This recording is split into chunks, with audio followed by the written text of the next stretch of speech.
Jambo, naitwa Asia Mohamed Abed.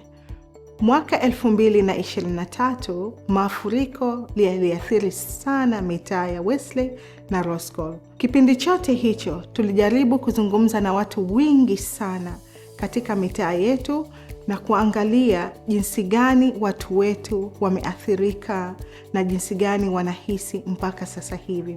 Inawezekana ikawa aidha ni wewe ama mtoto wako bado muna wasiwasi, munaogopa, ama mnatamani kujua kitu gani ambacho kinaendelea mpaka sasa. Tuna habari njema kabisa ya kuwafahamisha kwamba zaidi ya miaka 3 sasa hivi tunajaribu kuwasikiliza maoni yenu na kuyafanyia kazi, na tumejaribu kuweka kila kitu kwa pamoja, na tunawaahidi kwamba tumetengeneza plan maalumu kwa ajili yenu. Hatua yetu nyingine ambayo tunaichukua kwa sasa ni kuhakikisha kwamba tunatoa ufadhili kwa wale ambao wanahisi kwamba watakuwa na maoni mazuri ambayo yanaweza kusaidia jamii, na pia kuhakikisha kwamba watu katika maeneo yetu wanapata sauti ya kuweza kuamua kitu gani na maoni gani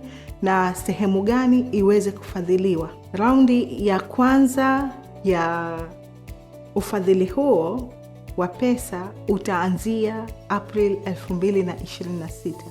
Kwa hiyo jaribu kuangalia plani iliyowekwa.